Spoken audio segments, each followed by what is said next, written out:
Hello, my name is Lydia and you are watching Open Studio right here on Cape Town TV. With me in studio, I have Theo Ndinwa, and he's here to tell us about his organization, the Ikapa Dance Theatre. Why the Ikapa?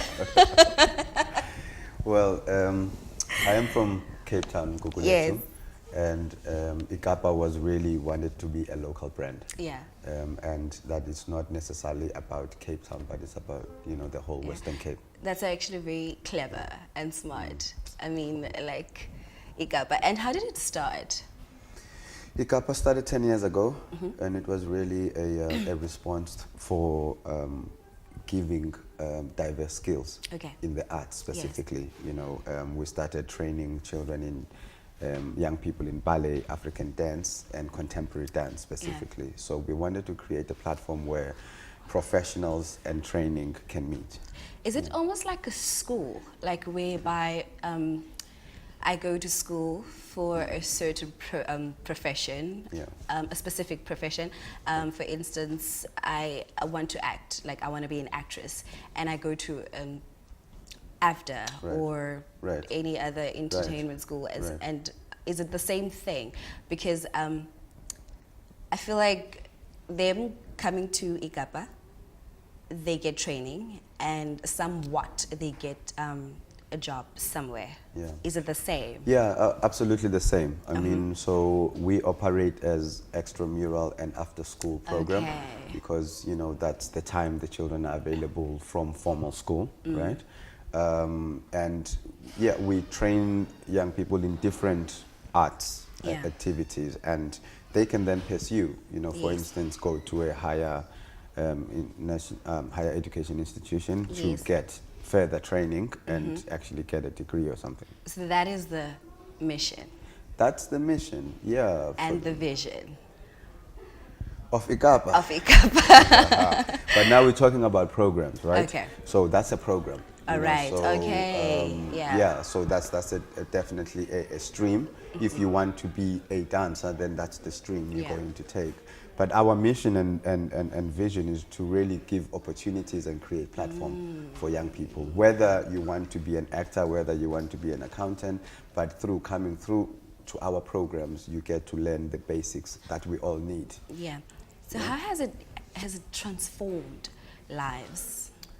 I mean, there has been so many success stories. Yes. And people who are, who have a life and who are making a living and supporting themselves and their families. Yeah. I mean, there's many examples of, for instance, we have a young lady called Asemahle from Guguletu. Yeah. She's been through Ikapa, and now she went through a stream of being a gymnastic coach and a judge. Yeah. There are people like Sibahle Tsibika who won So You Think You Can Dance, who was in our apprenticeship program. There are also other young people who are still in training and who obviously then hopefully they will pursue. Yeah. A lot of people don't think that actually, not a lot of people, but myself, haven't really thought that you can actually make money out of dancing and stuff. But seeing that these opportunities are created for people to go through with Ikapa, the training and stuff, and go out there and pursue that as a career, that's like amazing. And so you mentioned that there are students from Guguletu. Yeah. Have you moved to Guguletu because you were in Cape Town? Yeah, in the city. Yes, in the city, and you were in Woodstock. Yeah. Is that a branch, or did you? No, so there's, the Ikapa has been existing for 10 years. Okay. And in the last 10 years, we have gone through lots of different changes, lots of different places. Okay. Right, even within the township. So we've always had this geographic thing of being in the city and in the community. Okay. So we wanted to bring town and township together, so not to have the one or the other. But over the years, we've realized that, look, most of the people we're trying to change and affect are in the township or communities. Yes. So we wanting to base and actually create a proper investment in our communities, you know. So that hence Ikapa has decided to be based in Gugulethu. Yeah. We have been based in different locations in Khayelitsha, in Samora, in Nyanga, but that was a temporary solution. And in fact, now we are working on properly investing to be based in the community. Ikapa has been in existence for 10 years now. Take me through the 10 years in a summary. Yeah. So, I mean, the beginning obviously was very challenging because we were a young company. I was young even myself as a young leader, you know, and it's a new South Africa. Things are new, and being a young black, you know, leader has been a big challenge in the beginning, but then you get the support through, you know, the works that we have been doing and through the change that we have been creating with just the people that have been affected by us. But also, you know, there's been amazing achievements, you know, international collaborations and touring overseas, working with different companies, having the first Cape Town International Dance Festival to be set up by our organization. You know, so there's been lots of, and lots of success stories of people who go on and do great things. So basically, you have answered my question as to what were the challenges that you faced starting. As you mentioned, being a young black man starting such a huge, I'd say huge project, or like, for real, sorry, such a huge organization, you know, and as you mentioned, this is the new South Africa. Things are new. Things are being renewed each and every day. So, but what is the one challenge, like the biggest challenge that you had to face when starting Ikapa? You know, the usual stories are always around funding, being a non-profit organization, right? Because it's really relying on people's kindness and organizations and institutions' kindness. So that has been a very big challenge that, you know, but when you have the passion, you find ways around it. You know, so I don't want to make it as a thing that has been almost, that stops everything, because people tend to get stuck with the funding situation, but actually there are ways around it, and I think your passion, your dedication, and your vision sort of keeps you aligned, you know, and keeps you going.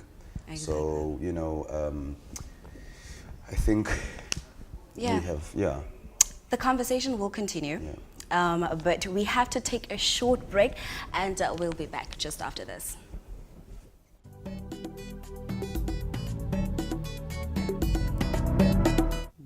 Welcome back, and I am still with Theo Ndinwa, and we're still talking about his organization. So, what is the Ikapa Hub? Ikapa Hub is a place that we are, is really a place making that Ikapa is creating. Okay. We have decided that for the next 10 years, we want to create a sustainable infrastructure projects within schools. Because that's where the majority of the training and the young people are. And our schools in the townships, communities, don't really have a lot of infrastructure. And we wanting to establish places for training and learning and development that is specifically designed for and purpose for what you are training. For instance, if you are training to be a dancer, you must train in a dance studio. Right? Not in a classroom. And so on and so on. So it's really creating industry, but at the same time, a place for learning and a place for collaboration and partnership. So is it fair for me to ask, what are the objectives of the Ikapa Hub? So it's to want to create a place, and also to bring programs, diverse programs in the same space, right? So you get music, dance, drama, other things happening in the same environment. But at the same time is to create a space for professionals to have a place to work. Right? And so that, you know, from the training, you can see the development from the training, you get to create this thing in a professional, in an income generating way, that, you know, that also other people from outside can come and participate and see the whole journey. Okay. Yeah. So in this 10 years of running, are there any jobs that you have created for the participants or the youth around? No, there's been so many, you know, in different levels. Yeah. Some of the people have come through the programs and joined the company, you know, and we do professional productions and jobs with them. Okay. Some have also gone through the administration stream. You know, because as I've mentioned before, that not everyone who comes to our program is going to be an artist, right? So we're opening up those streams, but at the same time, you know, we employ lots of people on freelance, independent contractor basis, whether they, you know, marketers, fundraisers, office administrators, artists, you know. So yes, job creation is part of what we are about. And the Ikapa Hub, yes. Do you have any programs? Yes, yeah, so the hub itself, the infrastructure project is in development. Okay, right? Okay. It's in development. Yeah. We have first phase at the Bonga Primary School. We, in 2019, we're continuing with the rest of the construction and development. But at the moment, the programs that are there are after-school programs for young people. Okay. Right, you know, like the arts. Or like extramural activities. Absolutely, you know, life skills, arts, able to help them with their academic support. Yes. So that's the programs. Yeah. Being nominated for as a South African hero, how did that feel? I think it's you know, it was amazing, of course. You know, it's an amazing recognition, but at the same time, you know, it's testimony to the work that we have been doing for the last 10 years. You know, I've mentioned that working in communities and especially townships and with young people is where the organization really wants to make a change and a difference. So that has been a really welcomed and great recognition. And what has it done for your organization? I think it created more exposure.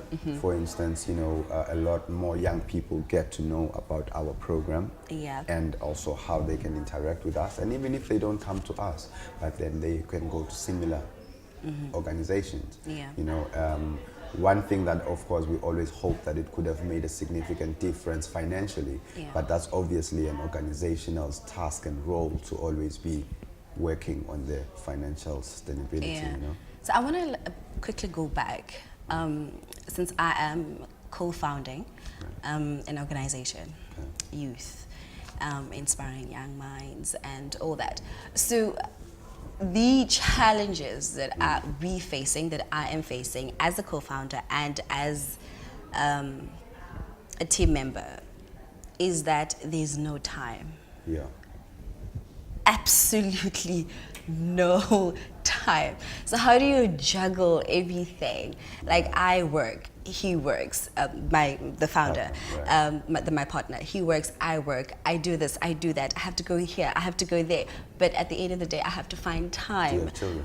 I don't. Try and balance that as well in the equation. Wow, and you're married.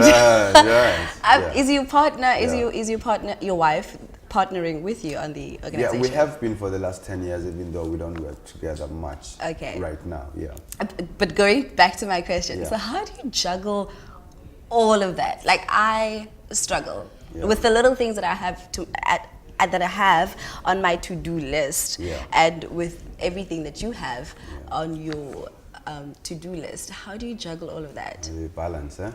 How do you balance all of that? No, look, I mean, that's an ongoing struggle for any human being, right? But I think it's really about prioritizing, you know?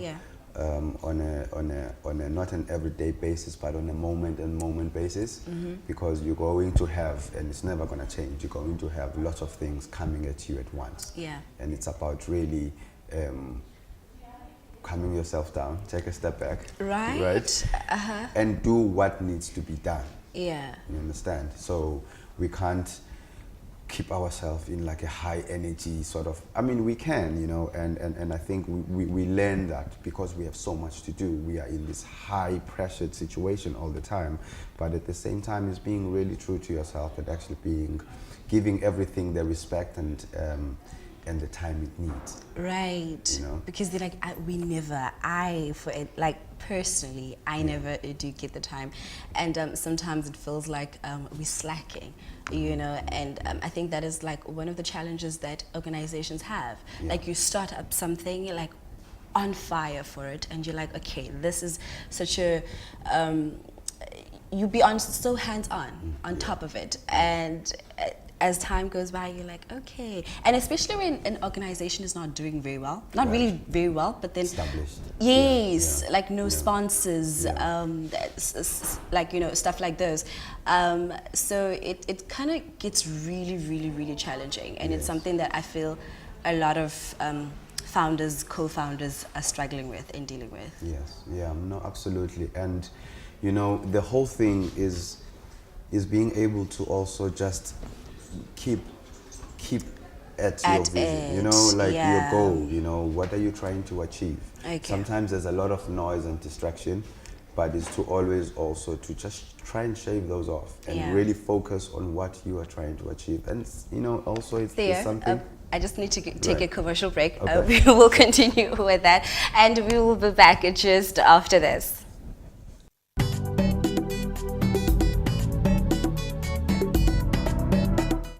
And welcome back. The conversation is still continuing between me and Theo. So I think I asked you this question before we started, what the Mandela Fellowship is, and I asked you if you are part of it, and how is it like? Yeah. So the Mandela Washington Fellowship is called the YALI program. Okay. I was one of the first recipients in 2014. There were 500 Africans from the continent chosen to go to the US and based in different universities where you either learning around what you are doing, you know. So some people are in working for government, some people are in the private sector, some people are in the civil society. So you get to interact with different organizations, with different leaders from different countries who are doing different things. So it's really a personal and leadership development program for young African leaders. And why do I think it's based in South Africa?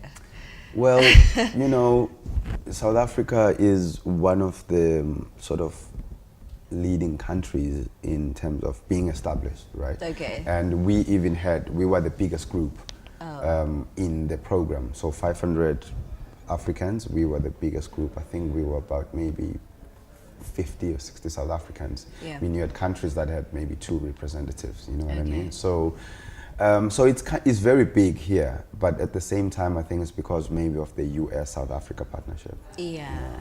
And actually, that's really, really, really amazing. So how did it feel having to be, as you said, the first? Yeah, the first group. The first group to even, how did that feel? And like, and when was that? That was in 2014. That was in 2014. And, you know, it was an amazing experience, not necessarily for being at the States, in America, rather than, you know, because I go to America for different projects. But that specifically, it was a project that was putting Africans together. So we don't get to mix with people from Chad or Somalia, or, you know, rather than not buying in the shops, but actually, you know, actually having conversations. Yeah, so it was really about the network and about the experience of meeting other African leaders from the continent. Yeah, and what did it do for your organization? I mean, I think that is, okay, not a milestone, but it's still... You know, I think it was more, for me, the benefit was on a professional, personal development as well. I mean, I think, again, it helped, you know, the profile of the organization, maybe not in the most tangible ways, you know, that because organizations are always looking, for instance, like for funding and for other things. So it really helped the profile, but also the resource, you know, being able to have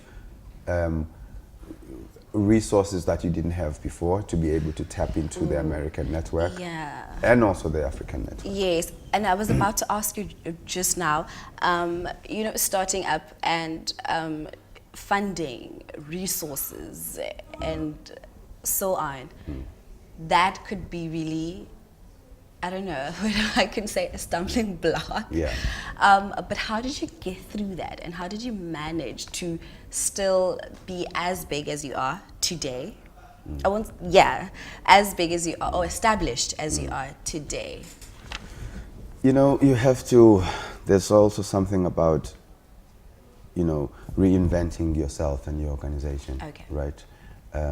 Because things change all the time, you know, funding models change, programs change. Wait, was it difficult to even find funding? Absolutely, no, absolutely it is. But also, you know, because there's already very clear channels of where you can go for funding. So you just apply to all of those And I think that is actually one thing that is demotivating, you know, for some organizations, that, okay, we're not finding funding. How can we do this? How can we're knocking on this door? It's not happening. We're knocking on that door. It's not happening. You know, and it's not getting easier. Right. It's not. So I think also, you know, it's about looking at self-sustaining opportunities within the organization, and how can the organization be more of an income-generating organization, which is where the NPO non-profit world is going, you know, and even funders want to see that. How are you creating ways for you to sustain yourself rather than asking? Exactly. So I think it's having those sort of propositions that look very pleasing to someone who says, if I give you money, it's not just going to be spent and gone, and then you come and ask again. It's to be able to show that we'll use this money, but at the same time, we'll use it to help us to get other money. Yes. Same as like, I can't, as a fund, say for instance, I am funding you. I can't fund you on something that I cannot see. You have to be working. So that's when it gets, I think that's what the trick is. Start working. That's it. Just start working. The funding will come, but just start working, because companies can't come and fund you when you don't have something to show for. You know, so I think, and that's actually another challenge I might say that organizations are facing. Each and every day. Each and every day, and it's to start working, and it's working smart, right? Because our passion sometimes can drive us to want to do everything and anything, right? Is to be able to know what you have to do. Again, in keeping, you know, your eye on the ball and what you're trying to achieve. You know. So I did my research. Okay. Yesterday, and I just found a little bit of information. But now, for a viewer out there, where can they find you? Well, you can find us on social media, Ikapa Dance Theatre, but also we have a website, www.ikapadancetheatre.co.za. Also, we are based in Guguletu at Bonga Primary School, at NY 144. So that's where we are based, and that's where we are creating the iHub, the Ikapa Hub. And that's where you grew up in. That's where I grew up. That's my hood. Remembering that we actually just spoke about it, I'm like, okay, wait. Absolutely. What? Absolutely. Because I was like, I really thought like it was just branches, like here and there, which could be. It was until we decided that we need to consolidate and we need to invest properly in the communities that we are working in. You know, and actually that literally means putting a foot on the ground and being somewhere. So thank you so much, Theo, for joining me in studio and making this easy. And I actually have learned a lot that I didn't know, you know. And thank you to the viewer. And unfortunately, we have come to the end of it. It has been great. It has been lovely. My name is Lydia, and this was Open Studio. Bye.